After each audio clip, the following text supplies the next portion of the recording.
बिस्मिल्लाहिर्रहमानिर्रहीम। आज हम बायोलॉजी 10th का जो पहला चैप्टर है गैसेस एक्सचेंज उसको डिस्कस करेंगे। तो देखते हैं कि इसमें क्या चीज़ें शामिल हैं। तो सबसे पहले नंबर पे जो इसमें चीज़ शामिल है वो सेलुलर रेस्पिरेशन है।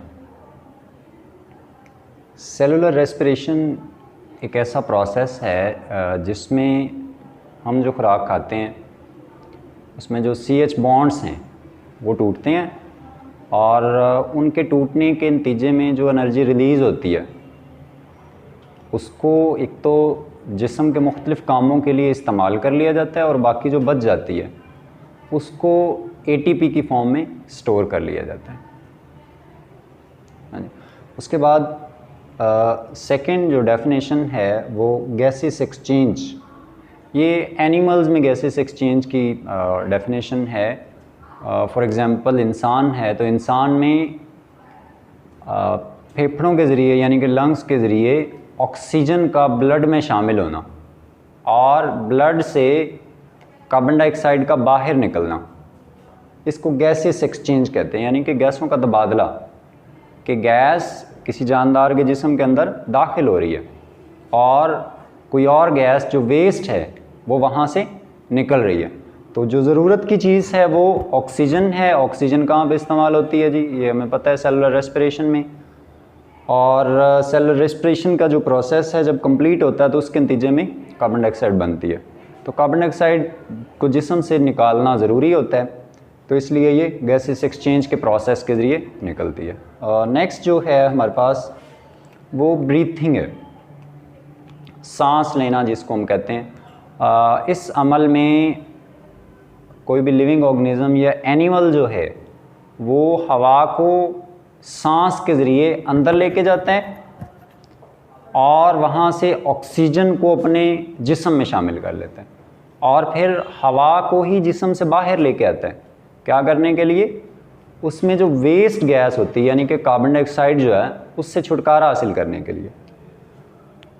एनिमल्स में ब्रीथिंग का प्रोसेस क्या है जी? Animals take air in to get oxygen from it. Oxygen हासिल करने के लिए एयर को जिस्म में लेके जाते हैं and then give out carbon dioxide and then give out air, और उसके बाद हवा को बाहर निकालते हैं। क्या काम करने के लिए? To get rid of carbon dioxide, carbon dioxide से छुटकारा हासिल करने के लिए। तो ये तीन बेसिक डेफिनेशंस हैं जो इस चैप्टर को थोड़ा सा एक्सप्लेन करती हैं। चैप्टर का नाम गैसेस एक्सचेंज, गैसों का तबादला, कि किसी भी जानदार के जिस्म में कोई गैस कैसे एंटर होती है और फिर रिलीज़ कैसे होती है। इसमें हमने ये सारा मैकेनिज़म्स जो हैं वो पढ़ने हैं। तो अब पहले नंबर पे जो है वो हम पढ़ेंगे जी गैसेस एक्सचेंज इन प्लांट्स। हम जानते हैं कि पौधों में एज सच कोई ऐसा ऑर्गन मौजूद नहीं है जो गैसेस एक्सचेंज के लिए इस्तेमाल होता हो। नॉर्मली पौधों में ये होता है कि गैसेस एक्सचेंज के लिए जो जनरल सरफेस है वहाँ से ही गैसेस जो हैं वो पौधे के जिस्म के अंदर, पौधे के सेल्स के अंदर एंटर होती हैं और जनरल सरफेस से ही वहाँ से रिलीज़ होती हैं।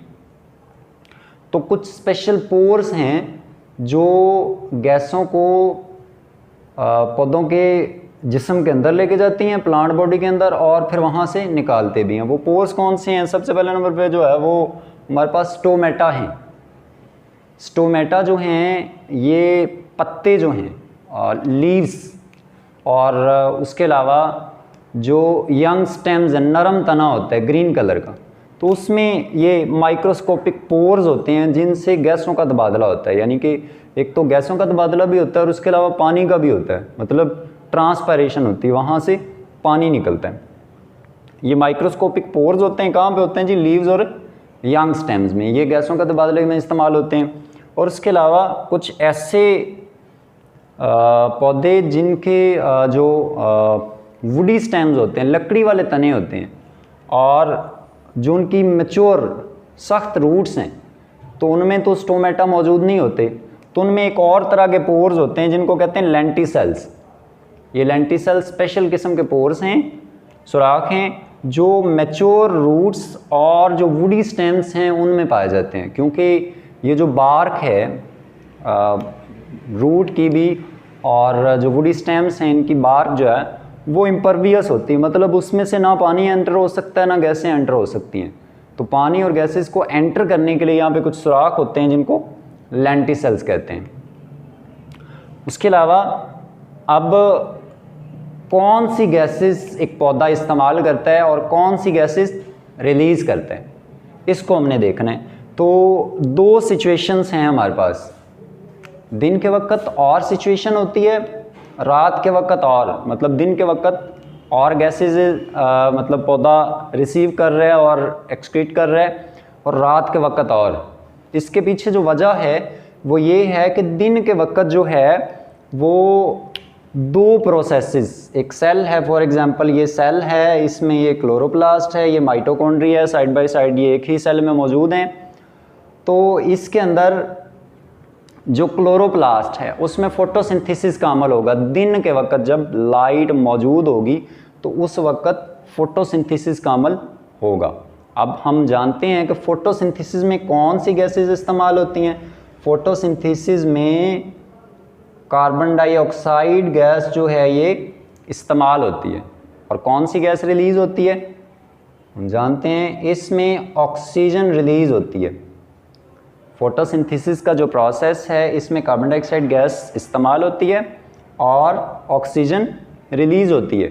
ये दिन के वक्त एक तो ये प्रोसेस हो रहा होता है, उसके अलावा दूसरा प्रोसेस जो हो रहा होता है ये भी दिन के वक्त हो रहा होता है, बल्कि ये तो रात के वक्त भी हो रहा होता है।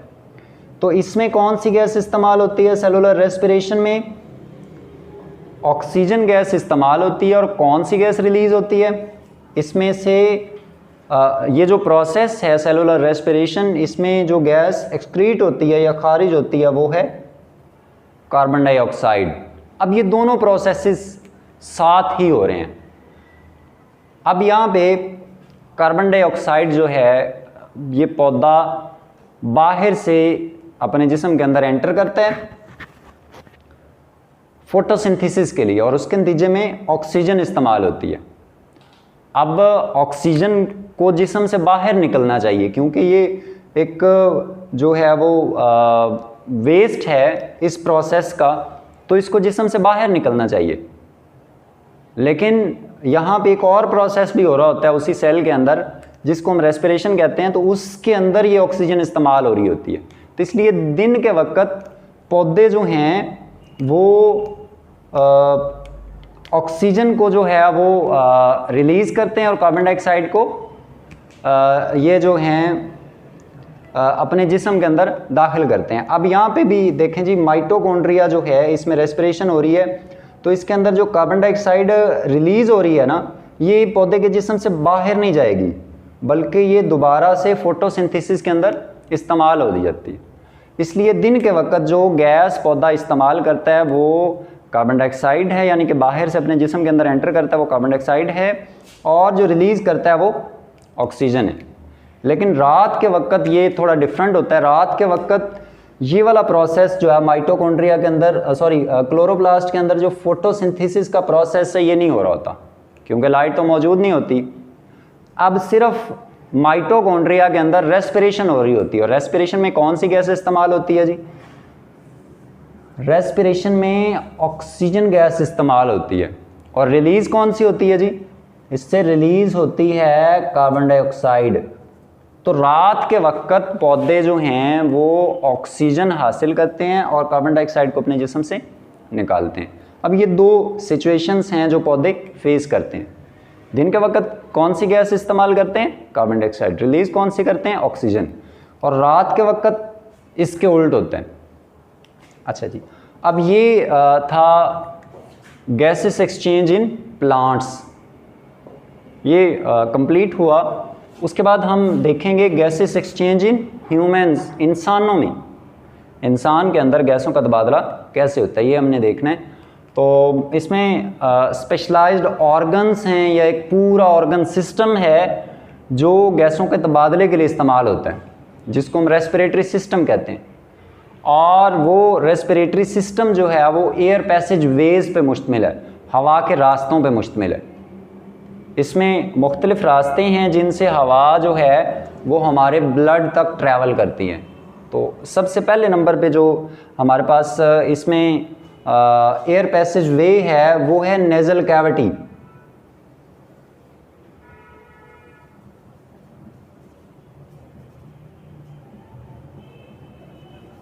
हाँ जी, नेजल कैविटी क्या है जी?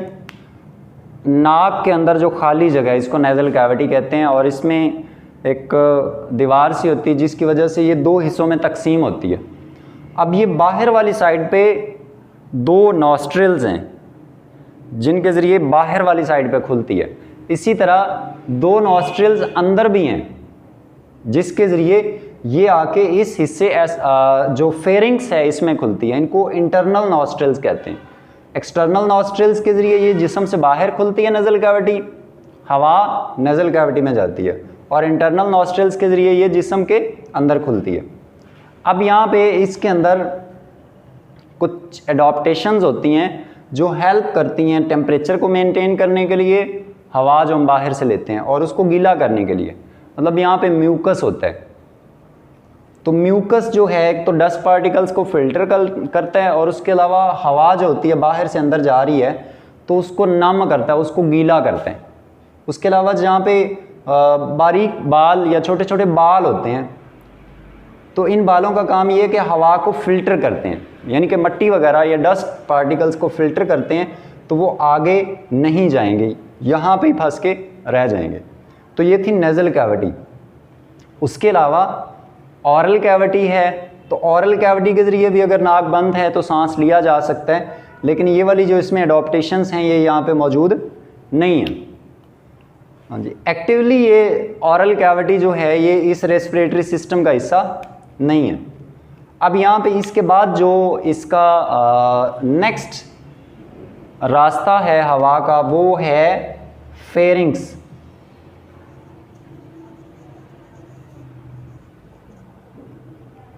ये फेरिंग्स जो है इसमें एक तो इधर से खुराक, पानी ये भी आ रहा है यहाँ पे, और दूसरी चीज़ क्या आ रही है? हवा आ रही है।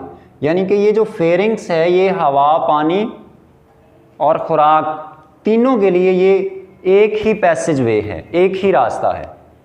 अब इसके बाद जो ये दो हिस्सों में तकसीम हो जाएगा, एक तो स्टमक की तरफ चला जाएगा हिस्सा, ये एसोफेगस है, ये खुराक और पानी को लेके स्टमक की तरफ चली जाएगी, ये खुराक की नाली जो है। और दूसरा हिस्सा जो है वो एयर पैसेज वेज वाली साइड पे है। तो इसमें ये जो तंग सा सुराख है, मतलब जब हवा इधर लेरिंग्स में दाखिल होती है तो एक तंग सुराख से गुजर के दाखिल होती है। तो ये जो तंग सुराख है इसको कहते हैं ग्लॉटिस। इस तंग सुराख को क्या कहते हैं जी? ग्लॉटिस। ये वाला जो है बारीक सा सुराख, और इसके ऊपर एक फ्लैप मौजूद होता है। उस फ्लैप का क्या काम है जी?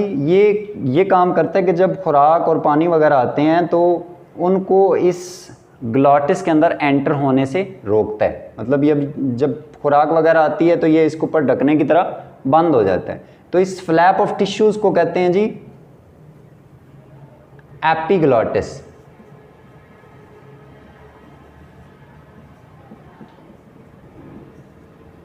उसके बाद नेक्स्ट जो पोर्शन है वो है लेरिंग्स। लेरिंग्स को वॉइस बॉक्स भी कहते हैं। इन एयर पैसेज वेज में नेक्स्ट जो हमारे पास पोर्शन है वो लेरिंग्स है, या इसको एक और नाम भी दिया जाता है वॉइस बॉक्स। इसको वॉइस बॉक्स क्यों कहते हैं? क्योंकि इसमें फाइब्रस बैंड्स होते हैं, धागानुमा स्ट्रक्चर्स होते हैं जिन्हें वोकल कॉर्ड्स कहते हैं। ये इसके अंदर स्ट्रेच होते हैं, यहाँ पे इसके अंदर ये स्ट्रेच होते हैं यहाँ पे, जिनको वोकल कॉर्ड्स कहते हैं। जब हवा फेफड़ों से बाहर या फिर अंदर वाली साइड पे आती है तो ये वोकल कॉर्ड्स जो हैं ये वाइब्रेट करते हैं। जब वाइब्रेट करते हैं तो साउंड की जो लहरें हैं वो पैदा होती हैं, तो इसलिए इसको वॉइस बॉक्स भी कहते हैं। उसके बाद जो हमारे पास नेक्स्ट पोर्शन है इन एयर पैसेज वेज में से वो है ट्रैकिया। ट्रैकिया क्या है जी?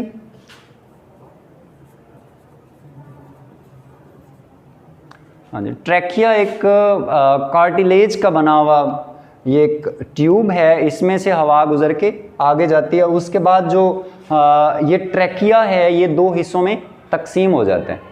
ट्रैकिया दो हिस्सों में तकसीम हो जाता है, एक हिस्सा एक लंग की तरफ और दूसरा हिस्सा दूसरे लंग की तरफ चला जाता है। तो जब ये तकसीम हो जाते हैं तो तब इनको कहते हैं ब्रोंकाई। तकसीम होने के बाद जो ट्रैकिया है इसको कहते हैं ब्रोंकाई। दो ब्रोंकाई होते हैं, एक लेफ्ट लंग और एक राइट लंग में चली जाती। उसके बाद ये जो ब्रोंकाई हैं ये मज़ीद तकसीम होते हैं और तकसीम होने के बाद ये बना देते हैं ब्रोंक्यूल्स। ये मज़ीद इससे बारीक जो हैं वो एयर पैसेज वेज हैं, ब्रोंक्यूल्स बन जाती हैं। और ब्रोंक्यूल्स जो हैं उनमें से एंड पे जाके एक एल्वुलर डक्ट, ये मैंने इधर वाजे करके अलग से बना दिया, इनमें से एक एल्वुलर डक्ट निकलती है, एंड पे ये एल्वुलर डक्ट रह जाती है। ठीक है जी, इस एल्वुलर डक्ट में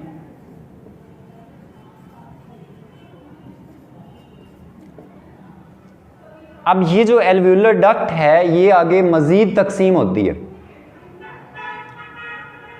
सॉरी ये तकसीम नहीं होती, इसमें मतलब आगे जाके क्लस्टर्स बन जाते हैं, आगे जाके थैलियाँ बन जाती हैं, वेजिकल्स, जिनको हम कहते हैं एल्वुलाई। ये एंड पे ये वाला हिस्से जो हैं ये इसके अंदर जो वेजिकल्स हैं इनको हम कहते हैं एल्वुलाई, ये वाले हिस्से। असल में ये जो एल्वुलाई हैं यही रेस्पिरेटरी सरफेस बनाते हैं और इस लंग का यही जो एल्वुलाई है यही यूनिट है। यानी कि गैसों का तबादला जो है, ऑक्सीजन का हमारे ब्लड में शामिल होना और कार्बन डाइऑक्साइड का ब्लड से इसके अंदर आना इसी हिस्से में होता है। क्यों इसी हिस्से में होता है? क्योंकि इसके ऊपर ब्लड वेसल्स ऐसे लिपटी होती हैं, कैपिलरीज इसके ऊपर मौजूद होती हैं, कैपिलरीज का नेटवर्क जिनमें ब्लड फ्लो कर रहा होता है। अब ब्लड में से ऑक्सीजन जो है वो ज़्यादा मिकदार में होती है तो इसलिए वो यहाँ पे आ जाती है। कार्बन डाइऑक्साइड ज़्यादा मिकदार में होती है इसलिए वो यहाँ पे आ जाती है। और बाहर ऑक्सीजन ज़्यादा होती है और ब्लड में कम होती है तो बाहर से ऑक्सीजन ब्लड में चली जाती। तो इस तरह ये जो है गैसों का तबादला यहाँ पे आके मुकम्मल होता है। अब ये सारे एयर पैसेज वेज का मकसद क्या है कि ये हवा को इस हिस्से तक लेके जा रहे हैं, इस हिस्से तक लेके जा रही हैं ताकि यहाँ पे गैस का तबादला हो सके। तो ये आज का हमारा टॉपिक था जिसमें हमने कुछ बेसिक डेफिनेशंस पढ़ी हैं जो हमारे चैप्टर को डिस्क्राइब करती हैं सिंपली। उसके अलावा हमने गैसेस एक्सचेंज इन प्लांट्स पढ़ा है और फिर हमने गैसेस एक्सचेंज इन ह्यूमन्स, मतलब किसी और एनिमल में नहीं पढ़ा, हमने सीधा ह्यूमन्स में गैसेस एक्सचेंज पढ़ लिया। हाँ जी, तो ये टॉपिक था जी, इसको आपने रीड करना है अच्छे से, समझ आ जाएगा इंशाल्लाह। ओके जी, अस्सलाम।